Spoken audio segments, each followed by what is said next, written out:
gosh. Hi, everybody. How's everyone doing? Let me double check, make sure I'm in frame. Wow, Merry Christmas. Christmas is coming up in a couple days. Family is starting to come into town, and yeah, things are going to get busy here pretty quick. Yeah,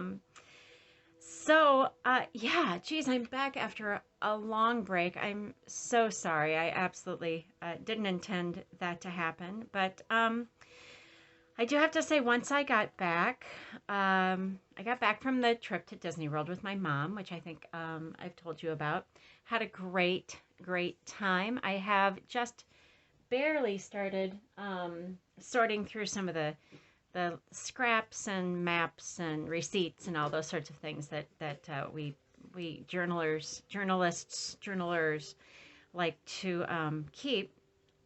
But then I got completely caught up in started cleaning up my studio, cleaning out my studio. I got rid of a ton of stuff. I've been selling some jewelry lots on eBay just to move stuff out. I did not share that with you guys. It's just some of the stuff is so overwhelming for me to do that the thought of then also like videotaping that, and I don't know, it's hard. It's hard for me to do. I am not a hoarder. I'm not a hoarder, but I do find value in things and stuff, and especially when it's stuff that I originally purchased in order to sell.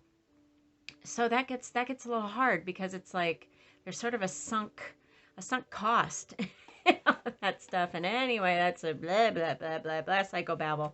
What I'm really making this video for is that in just the last couple days, I've been like, okay, you know what?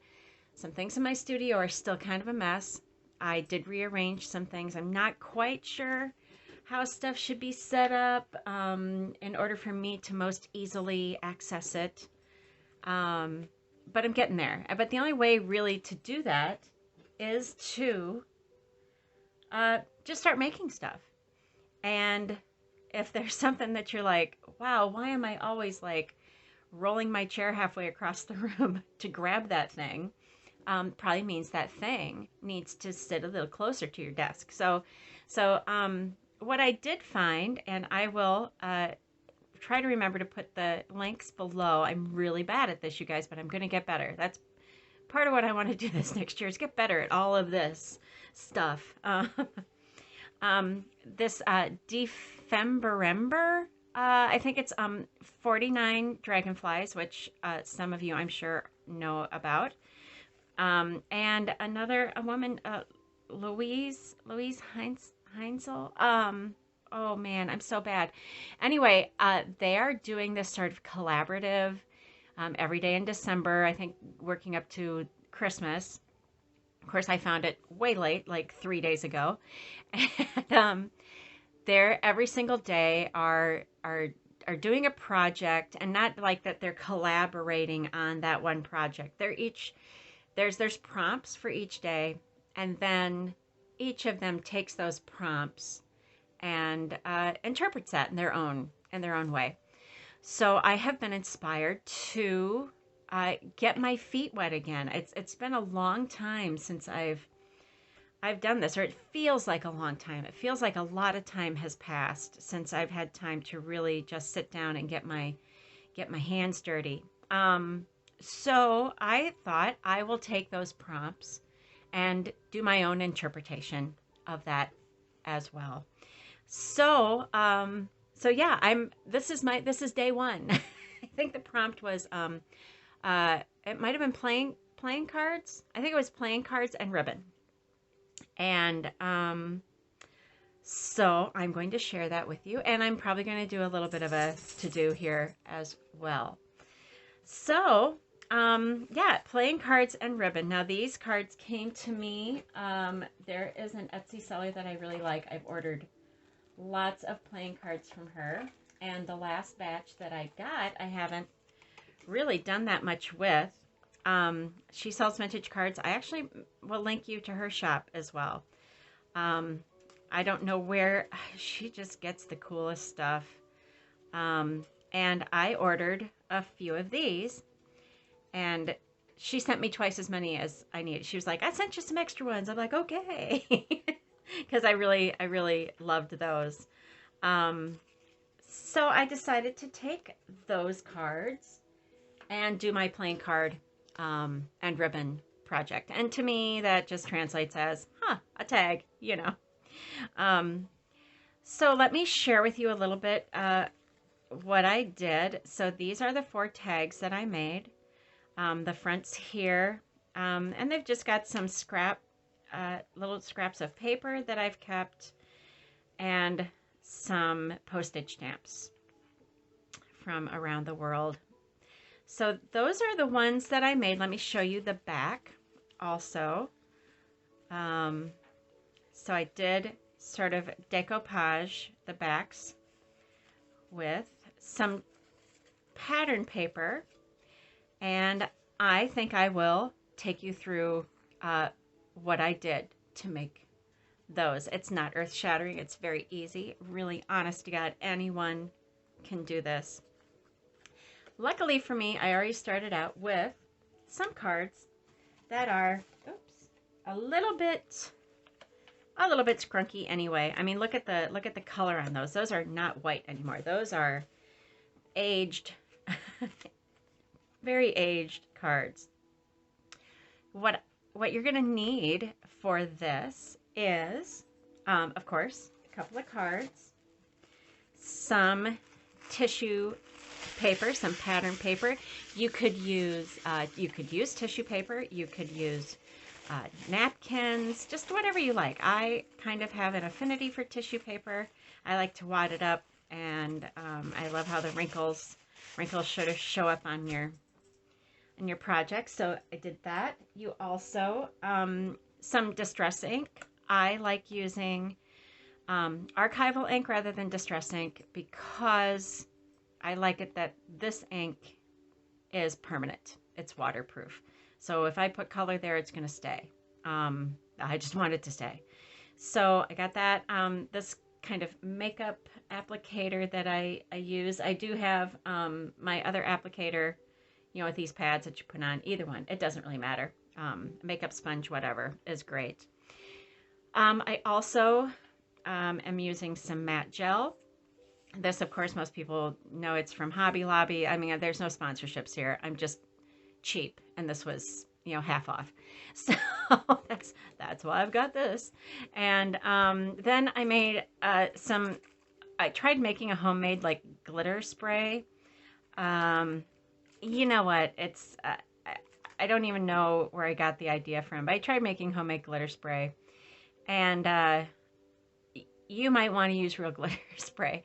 But what I found with this is it's not so much glitter as kind of a grunge sort of effect that I get, which I don't mind, which I like just fine. Maybe I can show you, like on this card, you can see some of the splatters of this up in this corner, and on the stamp there, and then on the back. I did spray the back so you can see some of the splatters on there.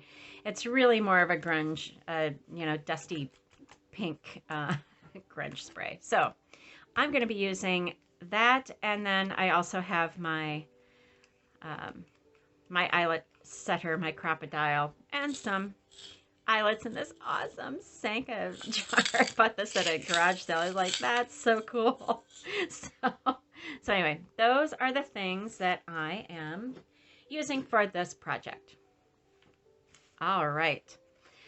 So moving on, let me, oh gosh. Let me get started here. Had my brush kind of soaking because I used it this morning and don't want to ruin it with matte gel, acrylic matte gel drying up on it. So, all right. So let's get started. As I said, let's see what we can do this morning. So the first thing that I do is turn these guys over, get out my matte gel, and let's put a nice thick coat. I mean, not like gloppy thick, but you know, enough that it covers all of the edges here. Okay, covers all the edges, both cards. You can do this with really anything you want, any kind of decoupage medium, any kind of glue that will dry clear. It's fine. You can use whatever, really whatever you like. Next, I'm going to take my tissue paper. Let me just tear it here. I like putting it so that any numbers and lettering and stuff will be backwards when you look at it. Just you know, one of the little quirks that is me. And there, like that. Just kind of tap that down wherever those wrinkles happen to be, and then give it one more swipe of whatever glue medium you happen to have. Get a little bit more on there. That will just really kind of cement that down, just like that. I'm going to put just a little bit more on, because then I am going to fold over my tissue just to give it another layer of interest, just like that. Fold that over just to add another, and it doesn't matter, those wrinkles in there. If you're a neatnik and that bothers you, actually I am kind of a neatnik, and that sort of stuff can traditionally sort of bug me a little bit. This is also the time, like if you've got some little remnants hanging around, you could put those on just to add a little more interest. Let me see, what do I have that looks kind of interesting here? Oh, yeah, like maybe this. Oops. I can add that right there. Just one more little layer. Just make sure everything's down, maybe a little bit more matte medium, just to make sure that it's all good and stuck. All right. Oop. Get that off of there. I'm gonna soak my brush. We're done with the matte medium. Next, one thing that you might also want to use is a heat tool. Okay, just to, let me make sure I'm still in frame. Boy, you guys, I'm so bad at that. But this is so it's going to get a little bit loud. Now, this is a silicone, I think this is actually a baking mat. Same difference. All of those, like, really expensive silicone craft, like non-stick craft mats, you can also buy in the baking section, and sometimes they're cheaper because, you know. So yeah, that's what that is, and I'm so sorry, this is going to get a little loud, but I am just going to dry these with my heat tool. Make sure everything stays stuck.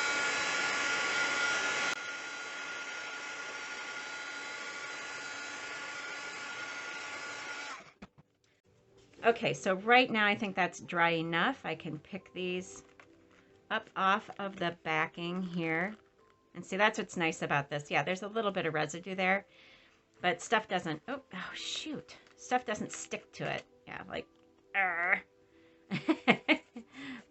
and I can take a little bit of water and just wipe up whatever glue residue happens to be on there.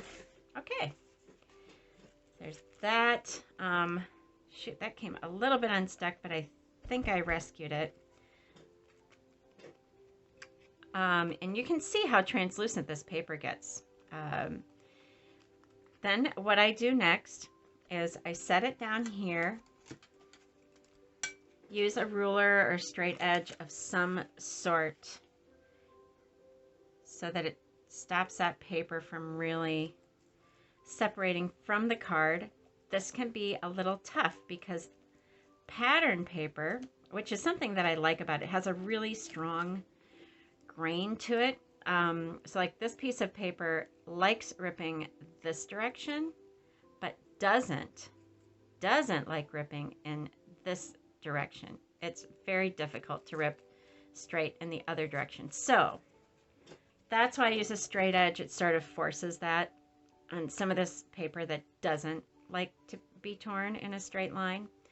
And then what I do like is that on the edges there will be these little places where it's not perfect. You know, that's what I want. That is actually what I want to have happen.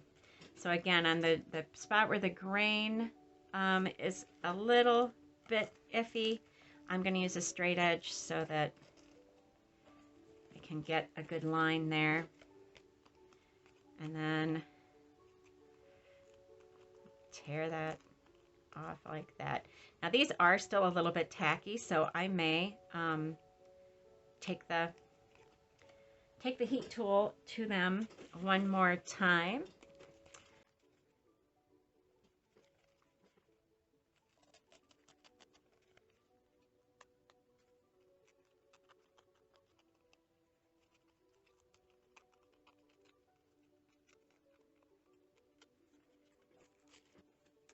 All right, so now I have my 2 cards. Like I said, I'm going to take the heat tool to these one more time. I'll be right back.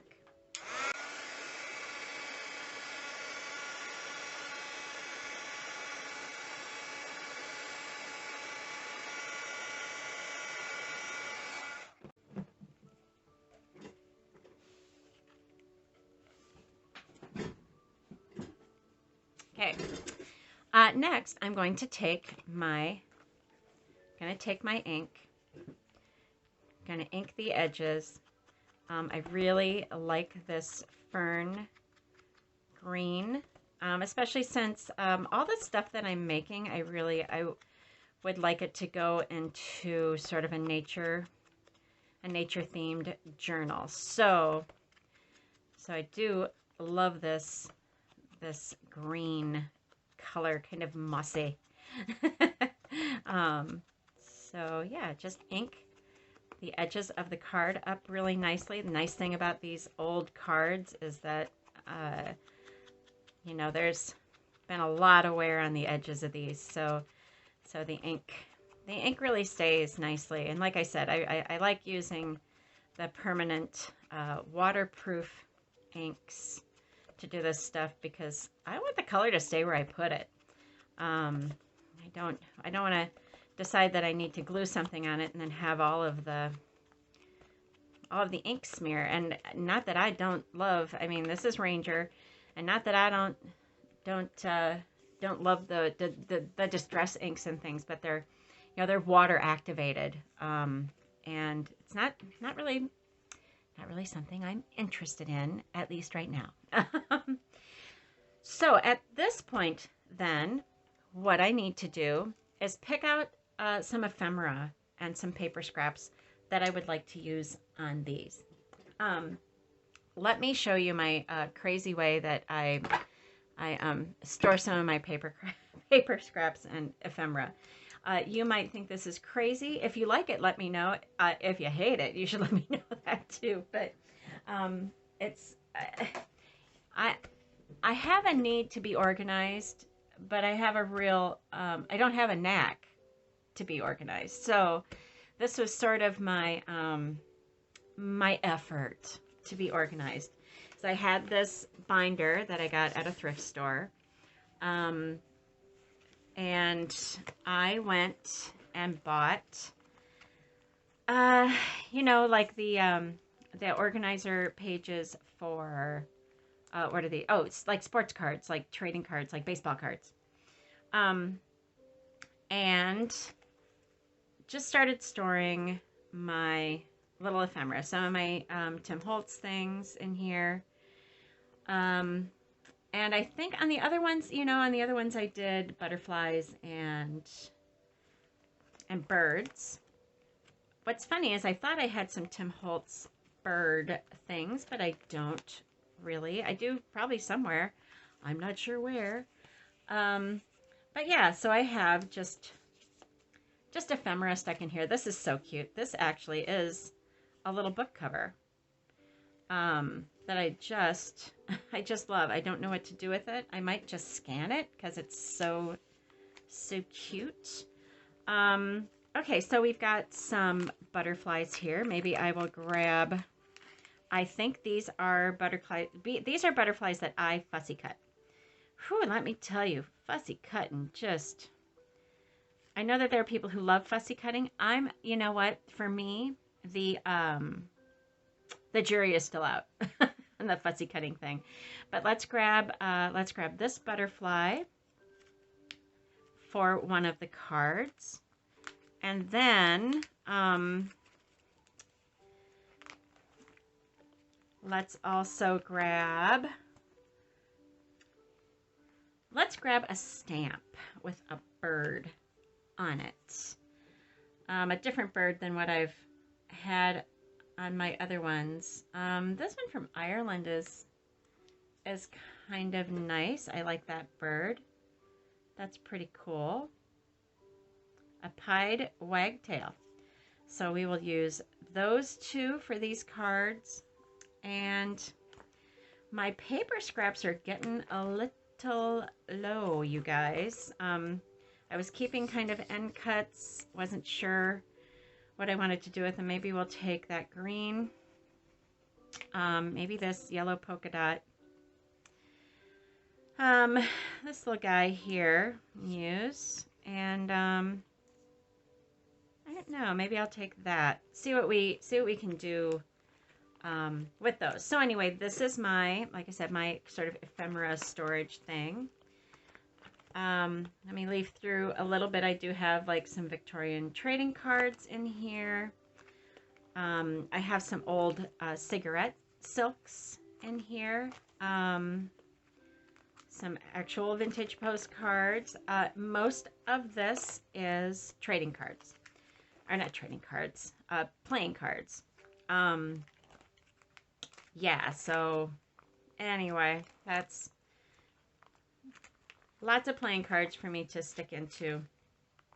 Junk journals here and there. So I just keep a smattering of all of the cards that I have or have had. I usually keep the jokers. So yeah, I have a lot of playing cards. All right, so let's get rid of that. Let's get that out of the way. And get back to our project. Double check, make sure yep, still on. I'm still on, you guys. All right, so now it comes down to deciding what ephemera is going to go where. I'm going to take the edges of the paper off. I like tearing it so that the you can really see the top of the raw edge. I guess what I'm talking about is like on this piece of paper, you can see the white. I like tearing the paper so that you see the white core come through, because especially if I'm going to ink that edge, the ink seems to really just highlight that. So yeah, we're going to use that guy, and we're going to use this guy. This I might actually take off some of the edges here, because I love I love the edges, the rough edges. We're going to take this little strip off here, and I'm going to take this perforated edge off as well. Let's see. Whew.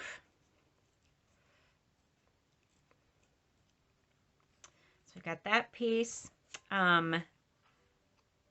This piece maybe I will take off just a little edge, make it a little rougher.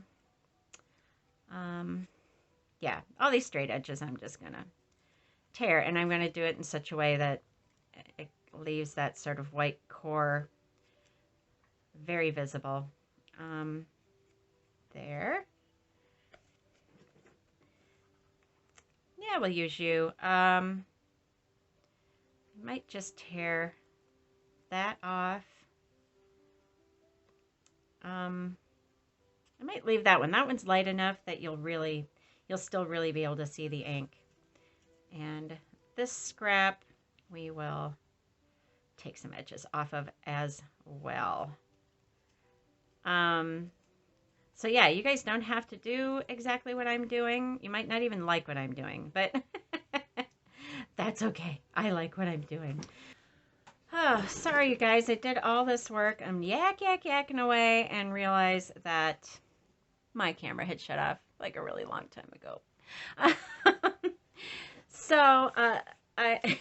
Okay, as you probably know, tore all my paper. I inked it up. I decided on a layout. I glued it down. And then I also took a little scrap of packaging that I had. This is the packaging that I made. I don't know what you would call that. It's like around where the grommet goes, where the eyelet goes for the tag. And I decided that I would maybe use this green side just for a little bit of difference from the other ones. Yeah, and then I cut some ribbon. I'm so sorry that I screwed that up. Sheesh. So I just need a better camera. I just used my phone, you guys, and maybe I should have asked for a better camera for Christmas. So anyway, there you go. Like, as I was saying, I do like looping through the ribbon, like pushing it through from the front, because I like how the tags look when they've got this little loop showing up front. All right, so the very last step, I'm so sorry that I missed some steps, but hey, you guys, it's inking and gluing. I think we got it. Okay. And then I told you about my my really terrible crocodile that I bought at a garage sale, but it's an oldie but a goodie. It's a little sticky, but it does the job. So, all right. Yeah, my last step is to take my not great sparkle spray, and I am going to just antique these up a little bit. I like to spray from the side, that way I get some little larger spots on them, as you can see. Kind of dry those so they really stay put.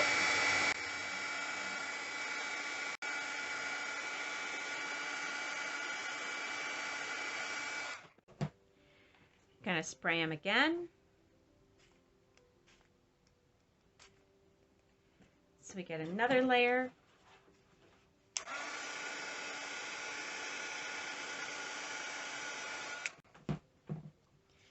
Going to turn them over.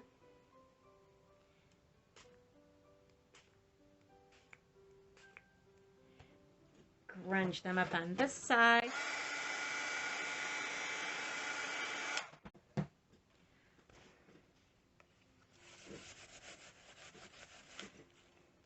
And there you are, guys. That's how I did my little playing card tags, inspired by Dephemerember from 49 Dragonflies and her friend Louise. And I will put those links in the description below. But here I am. I am on my way to a new junk journal and feeling great about that. So I hope you guys all have a great Christmas. I hope your holidays are going smoothly. I hope that you're able to get together with your loved ones. I hope I get to see you again before the new year. But if I don't, Happy New Year. Happy 2022. And boy, I can't wait. I'm really looking forward to this next year. And I'll see you soon. Bye.